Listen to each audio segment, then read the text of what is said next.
वहिनी कथा आहे नाही तुतारी. तुतारी बघा तुतारी एक सापाडे तुम्ही गावातले जुने जाणते मंडळी दिसतं काय वातावरण काय वातावरण सध्या चांगलंच आहे आणि पवार साहेबांनी आतापर्यंत चांगलं कार्य केलंय. त्याच्यामुळं पवार साहेबांची मुलगी म्हणून आणि संसदेत चांगलं काम केलंय ना. आम्ही आमदार संजय जगतापांच्या मार्गदर्शनाखाली काम करतोय. या ठिकाणी आम्ही तुतारीलाच मतदान करू आणि मतदान चांगल्या पद्धतीने तुतारीला होईल. कारण आतापर्यंतचा जो काळ सांभाळला आहे ना तो पवार साहेबांनी सांभाळलाय. या वयात सुद्धा पवार साहेबांनाच आधार देणं हे गरजेचं आहे आणि देशात सुद्धा या ठिकाणी आपण तुतारीलाच मतदान करणं गरजेचं आहे. खऱ्या अर्थाने तुतारी चालणार तुतारी 100% तुतारी. गावातले तरुण मंडळी दादाकडे दिसते जुने जाणते असं दादा साहेबांकडे ऐका की ही आता मलिदा गँग कसं आहे 10-5 रुपये जिकडे मिळतील तिकडे पाळणारी गँग आहे याच्यात.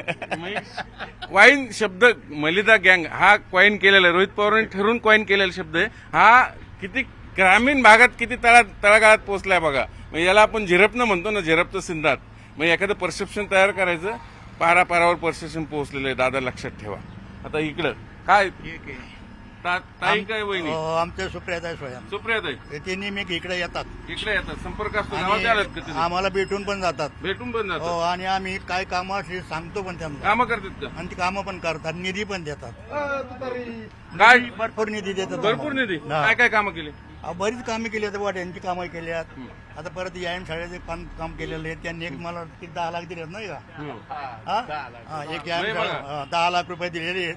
ते पडलेत तसे अजून आणि त्यात आता इलेक्शन लागले. इलेक्शन मध्ये आचारसंहिता निधी येतो कामं केले कामं भरपूर केलेत ताईंनी. दादा तर म्हणते ताईने काहीच नाही केलं. नाही दादांनी काहीच केलं नाही, ताईंनीच केलंय. ह्या तालुक्यामध्ये काम आहे ना आमदारांनी आणि ताईंनी भरपूर कामं केलीत. कामं तशी शिल्लक राहिली नाही काय. पण आता पाण्याचा प्रश्न दुष्काळाच्या माध्यमातून बऱ्याचशा अडचणीचा आहे. पाऊसच निसर्गच नाही तर त्याबद्दल एक शंकाच आहे. पाणीच कुठंच राहिलेलं नाही. आता पाणी दुष्काळ आहे आणलंय. दुष्काळ भरपूर प्रमाणात दुष्काळ आहे. त्याच्याबद्दलचं काही लय मोठी तीव्रता आहे असं काही नाही. राजकारण चालू आहे. राजकारण चालतंयच पारावं. आता काही विषयच नाही. गंमत बघा ताईंना मतदान होणार 100%. म्हणजे बघा मी एक अंदाज म्हणून प्राथमिक स्वरूपात या गावाच्या पारावर एक अंदाज व्यक्त केलाय, कौल जाणवला. तर तरुण पिढी दादासोबत दिसते आणि जुनी जाणती मंडळी साहेबांसोबत दिसते. फरक लक्षात घ्या प्रेक्षकांनो. तुम्ही कुठं तुतारी तुतारी तुतारी म्हणजे बघा मी जर इथं प्रातिनिधिक स्वरूपात सर्वे टाईप करायचं झालं सॉरी 50-50 म्हणजे तुतारी तितकीच आहे आणि घड्याळ पण तितकंच आहे. म्हणजे आणि हे आता तुम्ही मुलाखत घेताय ना. आमच्याकडे एक माणूस तिकून ते म्हणतोय गड्याला सांगा. प्रत्येक जण मध्ये गड्याला सांगा. त्याच्यामुळे माणसाची तेलबितेल होते इथं. मलिदा गँग हे करते. बस जाणून बोजून करतात. हा जाणून बोजून करतात. लोकांच्या मनात नाही. आता तुम्ही साहेबांनी 70,000 कोटी कर्जमाफी केली. आम्ही त्याचा लाभ घेतलाय आणि जुनं खोड असतं. नवीन तरी वाजणार तुतारी 100% वाजणार या गावात.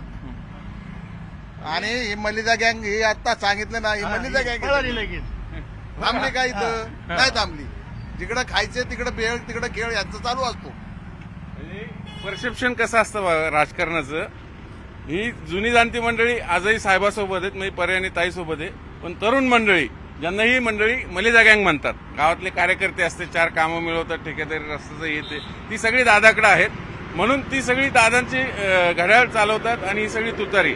हे गावोगाव एक प्राथमिक स्वरूपातलं चित्र असंच असणार आहे. म्हणून बारामतीची लढत एकदम कट टू कट फाईट जशी पद्धती म्हणजे सिंपती ताई आणि दादाला असली तरी तरुण मंडळी यांच्या भाषेत मलिदा गँग ही दादासोबत आहे. त्यामुळे इलेक्शन 7 जूनला मतदान कोणाला होतं ते घासून होणार. म्हणजे दादा ही पूर्ण ताकदीने लढत लावणार. म्हणून बघा पाण्याची व्यवस्था जरी असली नसली तरी राजकारण मात्र गावाच्या पारावरचं जोरात सुरू आहे. तुतारी की घड्याळ याच्या निकाल हा शेवटी 7 मेलाच होणार आहे. पुण्याला प्रत्येक गावातलं असंच चित्र असणार आहे. म्हणून बारामतीत लक्ष अख्ख्या देशाकडे लागले. त्या बारामतीत 7 जूनला लोक तुतारी वाजवतात की घड्याळ चालवतात हे 7 मेलाच लक्षात येईल. व्हिडिओ जर्नलिस्ट सचिन हंचाटेसह हिवरे गावातून चंद्रान फुंदे, न्यूज 18 लोकमत.